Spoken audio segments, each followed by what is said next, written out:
एक बड़े अध्ययन में यह पाया गया है कि ओज़ेम्पिक और वेगोवी जैसी GLP-1 दवाएं लेने वाले पुरुषों में अन्य वजन घटाने के उपचारों की तुलना में इरेक्टाइल डिस्फंक्शन की दर काफी कम थी। यूरोलॉजिस्ट ने इन निष्कर्षों को अप्रत्याशित बताया। तो शरीर के अंदर वास्तव में क्या हो रहा है और क्या यह ईडी के इलाज के तरीके को बदल सकता है? चैनल पर वापस स्वागत है।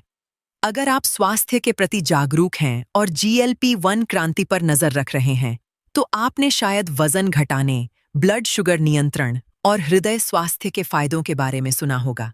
लेकिन आज हम एक ऐसी बात कर रहे हैं जिस पर अभी तक ज्यादातर लोग चर्चा नहीं कर रहे, और वो है इन दवाओं और पुरुष यौन स्वास्थ्य के बीच का संबंध। मैं आपको 5 जरूरी बातें बताऊंगा। पहली, इरेक्टाइल डिस्फंक्शन क्यों उतना सामान्य और जटिल है जितना ज्यादातर लोग नहीं समझते। दूसरी, अध्ययन में वास्तव में क्या पाया गया। तीसरी, वो जैविक प्रक्रियाएं जो इन परिणामों की व्याख्या कर सकती हैं। चौथी, आप अभी अपने स्वास्थ्य को बेहतर बनाने के लिए क्या कर सकते हैं। और पांचवीं, एक चौंकाने वाली जानकारी कि किससे सबसे ज्यादा फायदा होता है। मेरे साथ बने रहिए क्योंकि यह वीडियो बहुत दिलचस्प होने वाला है। आइए समस्या से शुरू करते हैं, क्योंकि इरेक्टाइल डिस्फंक्शन उन मजाकों और विज्ञापनों से कहीं ज्यादा व्यापक है जितना हम सोचते हैं।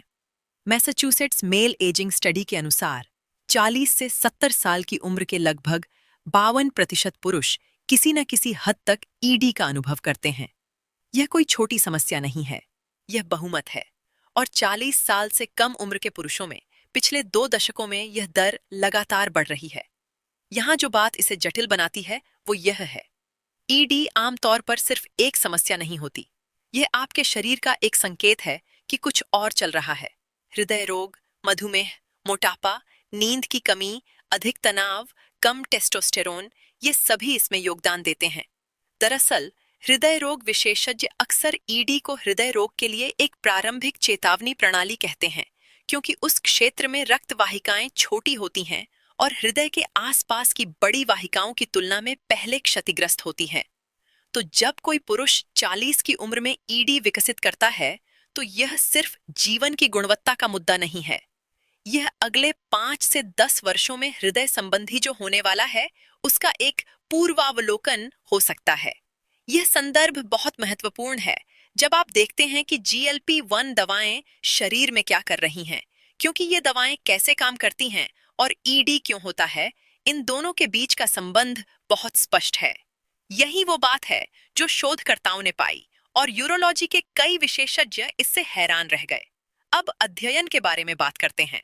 शोधकर्ताओं ने टाइप 2 मधुमेह और मोटापे से ग्रस्त 2 लाख से अधिक पुरुषों पर किए गए निष्कर्ष प्रकाशित किए, जिसमें सेमाग्लुटाइड जैसी GLP-1 रिसेप्टर एगोनिस्ट दवाओं से उपचारित पुरुषों की तुलना अन्य एंटी डायबिटिक दवाओं से उपचारित पुरुषों से की गई।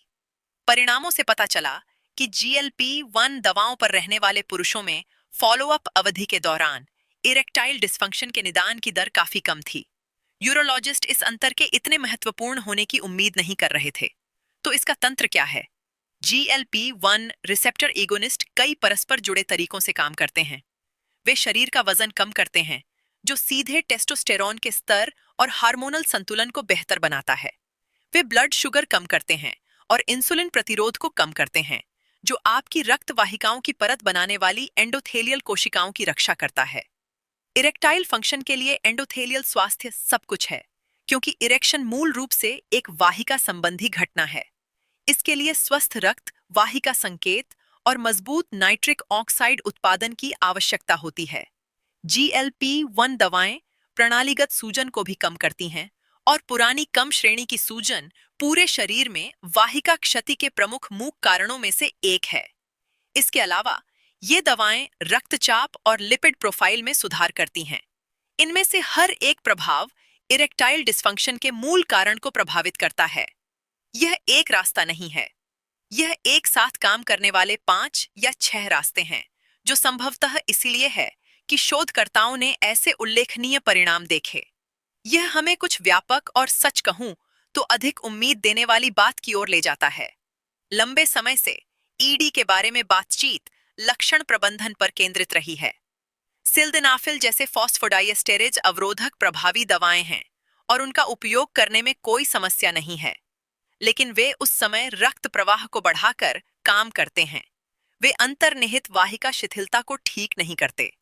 वे चयापचय क्षति को उलट नहीं देते।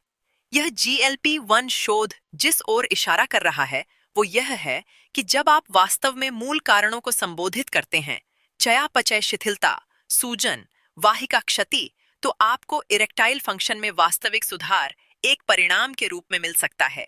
साइड इफेक्ट के रूप में नहीं, बल्कि इस रूप में कि शरीर अधिक मौलिक स्तर पर ठीक हो रहा है।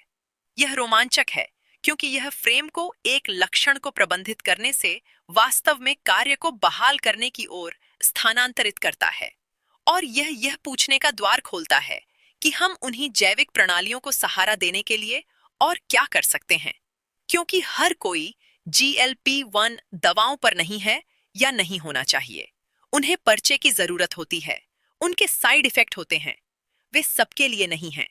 लेकिन जिन रास्तों से वे काम करते हैं, वाहिका स्वास्थ्य, सूजन, चयापचय संतुलन, वे रास्ते हैं जिन्हें आप जीवन शैली, पोषण और लक्षित पूरक आहार के माध्यम से भी प्रभावित कर सकते हैं।